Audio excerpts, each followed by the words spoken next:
Saya ingin mengajak teman-teman semua untuk merenungkan tentang kehidupan kita. Apa yang terjadi dengan pekerjaan Anda? Apa yang terjadi dengan keluarga Anda? Apa yang terjadi dengan gaya hidup Anda? Apa yang terjadi dengan kondisi kesehatan dan psikis Anda? Ya, ini masing-masing tentu berbeda, betul ya, kondisinya. Baik, apakah ada yang sudah bekerja di sini? Oh, sudah bekerja? Nah, baik. Nah, coba mari kita renungkan, baik diri sendiri maupun pengamatan Anda di masyarakat. Ya, bagaimana pekerjaan Anda? Apakah dalam pekerjaan Anda bisa berkarir dengan baik? Apakah karir Anda itu kansnya bisa naik luar biasa, mungkin dari staf biasa, pegawai biasa, apakah kemungkinan menjadi direktur utama? Nah, kemudian bagaimana dengan penghasilan dari pekerjaan Anda? Apakah cukup, kurang, atau sangat minus, atau berlebihan?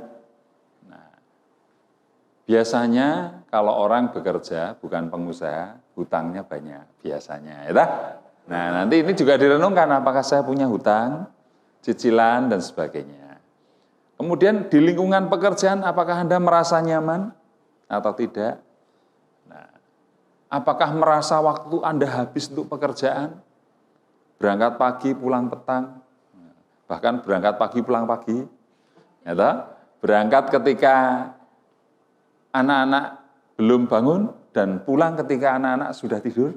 Nah, kalau ini terus-menerus kan lama-lama anaknya nggak kenal bapaknya, itu. Nah, apakah seperti itu pekerjaannya? Kalau seperti itu, tentu sangat menyedihkan, ya, sangat menyedihkan. Lalu bagaimana dengan kondisi keluarga Anda? Ya, dengan penghasilan Anda, dengan karir Anda, bagaimana mampu menghidupi keluarga Anda? Apakah cukup? Kemudian di samping itu, apakah Anda punya perhatian dan waktu yang cukup untuk keluarga yang Anda cintai? Kalau Anda merasa tidak punya waktu, ya toh? Wah, saya nggak punya waktu untuk ketemu keluarga, penghasilan saya pas-pasan, hutang saya banyak. Nah, ini kan parah, ya. Nah, kemudian bagaimana kondisi kesehatan dan psikis Anda? Apakah Anda sehat atau sakit? Nah, kalau sakit sekarang masih bisa tersenyum karena ada BPJS, ya. Nah, coba kalau nggak ada BPJS. Nah, ini parah, ini bisa jadi orang kaya tiba-tiba langsung jatuh miskin, ya. Bisa jadi kalau tidak ada asuransi kesehatan, begitu sakit, gagal ginjal, sekali cuci darah 800.000, cuci darah seminggu 2 kali, 1,6 kalikan sebulan 4 minggu, nah, sudah berapa itu? 6.600.000, uang dari mana? Nah, jadi kemudian bagaimana kondisi pikiran Anda? Apakah stres, apakah depresi? Kemudian perasaan Anda, apakah sedih atau bahagia, kita yang tahu. Ya. Nah, lalu bagaimana dengan gaya hidup? Apakah Anda sudah punya jadwal liburan atau enggak pernah bayangin liburan? Karena makan aja susah, Mas. Pak, apalagi liburan, mau makan aja susah ya, Pak. Nah, ini kan parah. Ya, toh? Kemudian bagaimana dengan rumah Anda? Apakah rumah Anda itu masih ngontrak atau ikut mertua indah, atau sudah punya sendiri, atau apa? Ya, hati-hati ya, kalau Anda masih tergantung pada orang tua, belum punya rumah sendiri, itu tiap tahun ditagih sama yang punya rumah, harus nyewa, ya toh? Kalau Anda sakit, nggak punya penghasilan, apa yang terjadi? Mengerikan itu hidup ini. Hidup itu sangat keras, Bapak Ibu, ya. Lalu kendaraan yang Anda tumpangi apa? Apakah sepeda motor kreditan dan second, atau mobil sederhana yang menengah atau yang mewah, atau kemana-mana naik Gojek, atau naik kapal, tapi yang kaki itu, kapalnya kaki itu. Kalau orang Jawa kapalen karena sering itu jalan itu. Nah, lalu apakah sekarang era teknologi, apakah Anda juga punya gadget atau masih jadul yang Nokia pisang itu, nggak bisa untuk WA, nggak bisa untuk BB, nggak bisa untuk macam-macam. Nah, ini perlu direfleksikan, ya, apa yang terjadi dengan kehidupan kita. Ya, jangan main-main dengan hidup ini, Bapak Ibu, harus direncanakan. harus ada target, harus ada tujuan. Saya mengalami hal-hal yang seperti terpuruk seperti ini. Saya punya hutang banyak, ya, untuk beli susu, untuk anak saya yang pertama pun saya tidak punya duit. Baju lungsuran dari saudara, tahun 2001. Ya, tapi tidak menyangka kalau sekarang menjadi seperti ini. Punya rumah, punya kendaraan, rekreasi baik di dalam negeri maupun di luar negeri. Ya toh? Kendaraan ya ternyata tidak hanya satu. Nggak enak sendiri saya kalau lebih dari satu itu.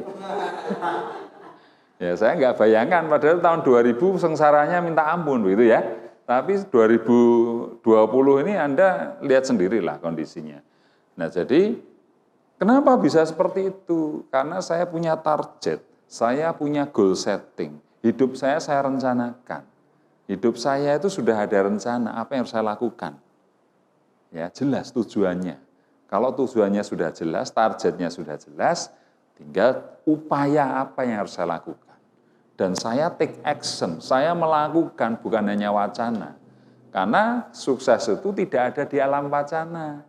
Sukses itu ada di alam melakukan, di alam take action. Nah, kalau hanya cita-cita, hanya diwacana saja ya nggak akan terwujud kalau tidak take action dan dilakukan. Ya, itu intinya Mas.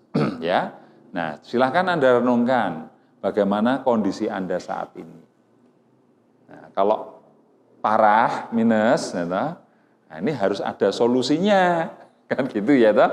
Saya dulu juga punya banyak masalah dari apa-apa banyak lah soal keuangan dan sebagainya. Ya liburan jangankan mikir liburan, makan saja susah dan seterusnya. Jadi saya menyampaikan tadi sebenarnya refleksi pribadi sebetulnya. Awal-awal tahun 2000 itu ya. Tapi sekarang ya enggak usah banyak diceritakan, bisa dilihat sendiri kondisinya. Ya. Nah, maka perlu solusi Bapak Ibu. Ya, kalau kondisi Anda seperti saya dulu, kalau Anda hanya diam, kalau saya hanya diam, saya tidak akan pernah berubah. Mungkin saat ini juga masih sengsara. Mungkin rumah saja tidak punya, mobil saja, kendaraan saja tidak punya, makan saja masih susah, dan sebagainya. Kalaupun sakit, saya nyicil BPJS pun mungkin nggak sanggup. Ya, nah, ini kan parah kalau udah seperti itu. Ya, maka Anda harus memikirkan solusinya. Hidup ini keras. Kalau Anda tidak keras dengan diri sendiri, maka dunia ini akan sangat keras dan kejam. Tetapi kalau Anda keras dengan diri Anda sendiri, dunia ini lunak dan membahagiakan buat Anda. Ya,